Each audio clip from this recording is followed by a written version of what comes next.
By now I've slipped out and stuck a poor boy of California rot-gut wine in my belt and started to belt at it so everything is blurry and exciting. Gia comes in with her hands in her skirt as ever and says in her low voice, "Well, it's all over town already. Mademoiselle Magazine is going to take all your pictures Friday night." "Who?" "Irwin, Raphael, DeLuos. Then it'll be Life Magazine next month." "Where did you hear this?" "Count me out," says Cody, just as Irwin is grabbing his hand and telling him to come. "Friday I'll be on duty Friday night." "But Simon will have his picture taken with us," calls Irwin triumphantly, grabbing Darlovsky by the arm, and Darlovsky nods simply. "Can we have a sex orgy after?" says Simon. "Count me out," says Gia. "Well, I may not be around for that either," says Cody. And everyone is pouring coffee themselves at the urn and sitting at 3 different tables, and other bohemians and subterraneans are coming in and out.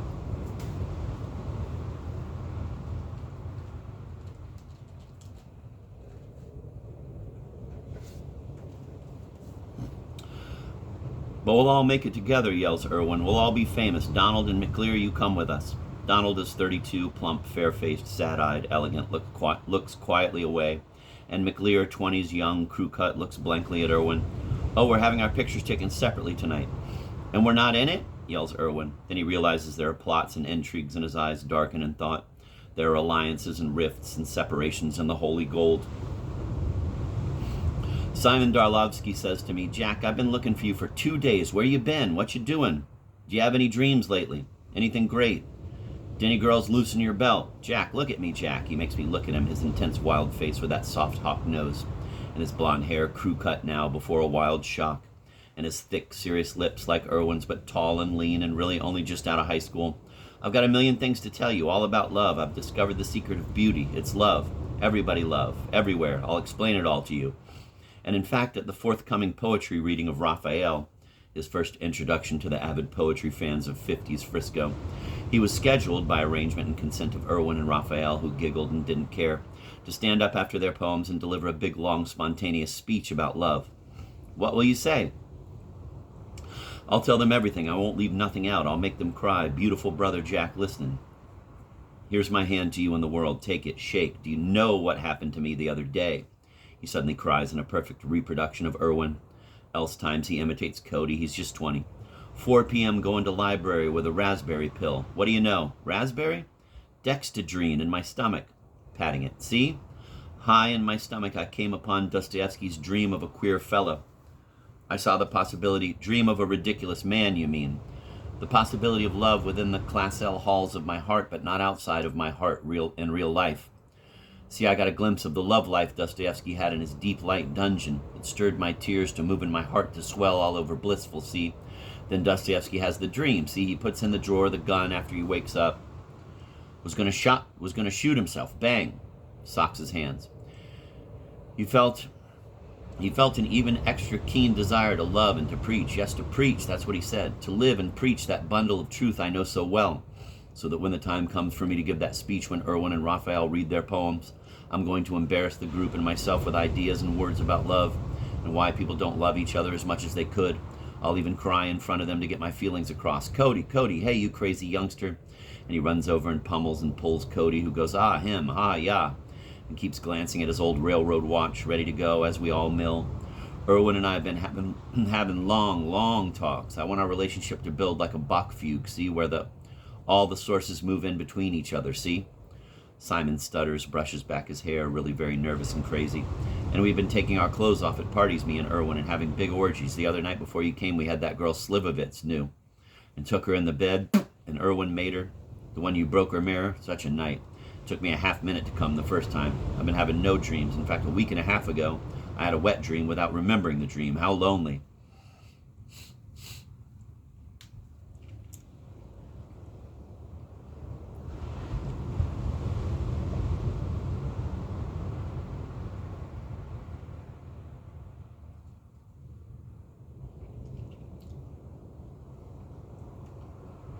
Then he grabs me. "Jack, sleep, read, write, talk, walk, fuck, and see, and sleep again." He's sincerely advising me and looking me over with worried eyes. "Jack, you gotta get laid more. We must get you laid tonight."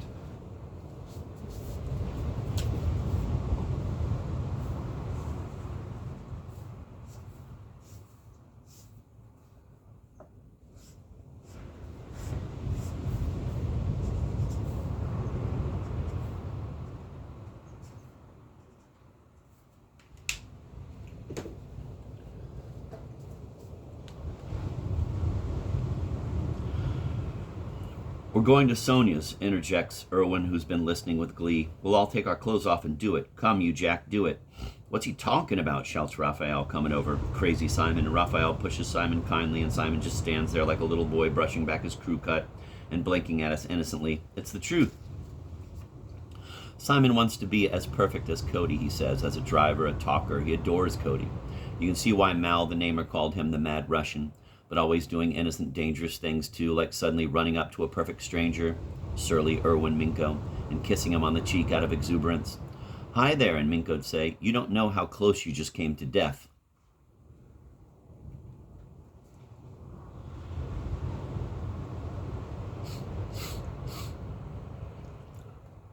And Simon, beset on all sides by prophets, couldn't understand. Luckily, we were all there to protect him and Minko's kind. Simon, a true Russian, wants the whole world to love, a descendant indeed of some of those insane, sweet Ippolits and Kirilovs of Dostoevsky's 19th century Tsarist Russia. And looks it, too. As the time we'd all eaten peyote, the musicians and I, and there we are banging out a big jam session at 5 p.m. in a basement apartment with trombone, 2 drums, Speed on piano, and Simon sitting under the all-day lit red lamp with ancient tassels, his rocky face all gaunt in the unnatural redness. Suddenly then I saw Simon Darlovsky, the greatest man in San Francisco. And later that night, for Irwin's and my amusement, as we tromped the streets with my rucksack, yelling, "The Great Truth Cloud," at gangs of Chinese men coming out of card rooms. Simon had put on a little original pantomime a la Charlie Chaplin, but peculiar to his own, also Russian style, which consisted of his running, dancing up to a foyer-filled orate mime.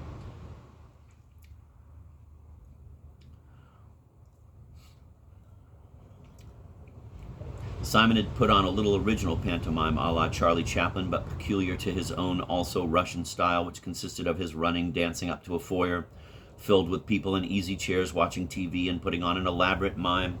Astonishments, hands of horror to mouth, looking around, whooped, tipping, humbling. Sneaking off, as you might expect, some of Jean Genet's boys goofing in Paris streets drunk. Elaborate masks with intelligence.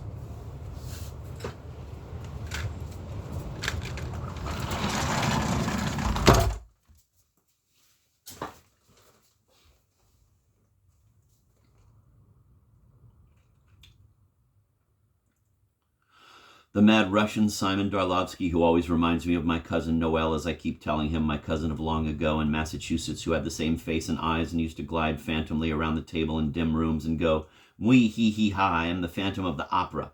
In French sang it, "Je suis le fantôme de l'opéra." And strange, too, that Simon's jobs have always been Whitman-like, nursing. He'd shaved old psychopaths in hospitals, nursed the sick and dying. And now, as an ambulance driver for a small hospital, he was batting around San Fran all day, picking up the insulted and injured in stretchers. Horrible places where they were found, little back rooms. The blood and the sorrow. Simon, not really the Mad Russian, but Simon the nurse. Never could harm a hair of anybody's head if he tried. "Ah, yes, ah, well," says Cody finally, and goes off to work on the railroad with instructions to me in the street. "We go to the racetrack tomorrow. You wait for me at Simon's. Simon's where we all sleep, okay?" Then the poets Donald and McLear offer to drive the rest of us home 2 miles down 3rd Street to the Negro Housing Project, where even right now Simon's 15-and-a-half-year-old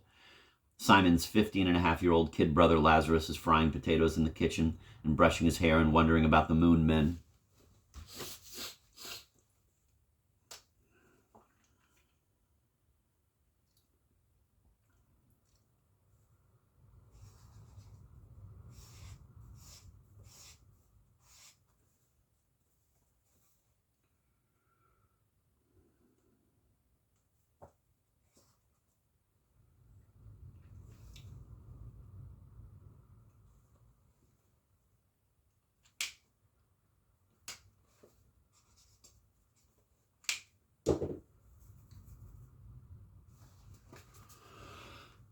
That's just what he's doing as we walk in, frying potatoes, tall, good-looking Lazarus, who stands up in high school freshman class and says to the teacher, "We all want to be free to talk," and always says, "Do you have any dreams?"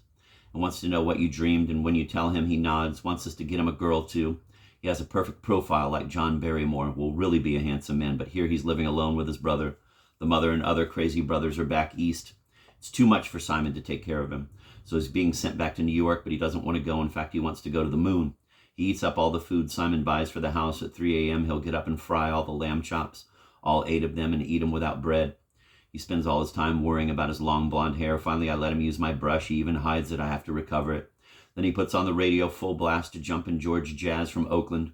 Then he just simply wanders out of the house and walks in the sun and asks the weirdest questions. Do you think the sun will fall down? Is there monsters where you said you were? Are they going to have another world? When this one's done, are you blindfolded? I mean, really blindfolded, like with a hanky round your eyes. Are you 20 years old? 4 weeks previous, on his bike, he'd gone barreling down the intersection at the foot of the housing project hill right by the steel company office building near the railroad underpass and blammed into a car and fractured leg. He's still limping a little bit. He looks up to Cody also. Cody had been most worried about his injury. There are simple commiserations in even the wildest people. That poor kid, man, he could hardly walk. He was in pretty bad shape for a time. I was really worried about old Lazarus there. That's right, Laz, more butter. As tall, shambly Kitty Laz is serving us at table and brushing back his hair. Very silent, never says much, Simon addresses his brother by his real first name, Emil. Emil, did you go to the store? Not yet. What time is it? Long pause. Then Lazarus' deep, mature voice. 4. Well, ain't you going to the store? Right now. Simon brings out insane leaflets that the stores distribute door to door, showing the daily bargains instead of writing out a list of groceries. He just arbitrarily rings in some of the bargains, like Tidal soap, today only 45 cents.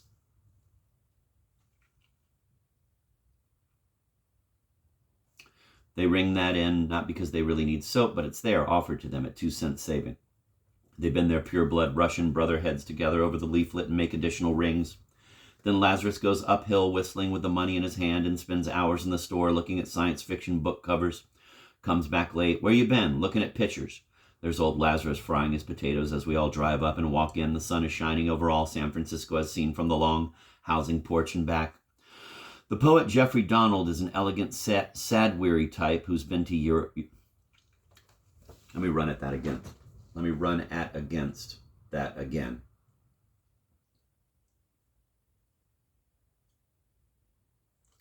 Let me run up against that again.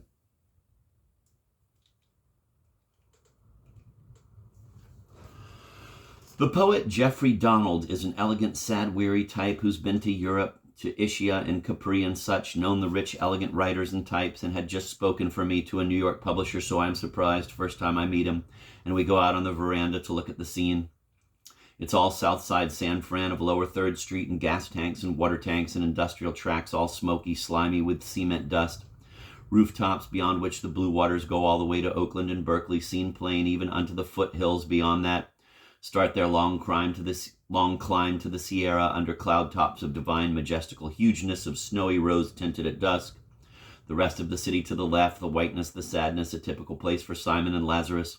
It's all Negro families living around there, and they are, of course, well-liked, and even gangs of children come right in the house and shoot, play guns, and scream, and Lazarus instructs them in the arts of quiet, their hero. I wonder as I lean with sad Donald if he knows all this type, or cares, or what he's thinking. Suddenly I notice he's turned full face around to stare at me. A long, serious stare. I look away. I can't take it. I don't know how to say or how to thank him. Meanwhile, young McClear's in the kitchen. They're all reading poems, all scattered among bread and jam. I'm tired. I'm already tired of all this. Where will I go? What do? How pass eternity? Meanwhile, the candle soul burns in our Class L brows. I suppose you've been to Italy and all that. What are you going to do? I finally say. I don't know what I'm going to do, he says sadly, with sad, weary humor. What does one do? What does one does when one does? I say listless, witless. I heard a lot about you from Irwin and read your work. In fact, he's too decent for me. All I can understand is franticness. I wish I could tell him, but he knows I know. We'll be seeing you around? Oh, yes, he says. 2 nights later, he arranges a kind of little dinner party for me at Rosewise Lazuli, the woman who runs the poetry readings at which I never read from shame. On the phone, she invites me. Irwin, standing by me, whispers, "Can we come too? Rose, can Irwin come too?" And Simon? Why, certainly. And Raphael? And Raphael Urso the poet? But of course. And Lazarus, whispers Irwin. And Lazarus? Surely. So that my dinner party with Jeffrey Donald there with a pretty, elegant, intelligent girl turns into a frantic, screaming supper over ham, ice cream, and cake, which I describe in its place right ahead.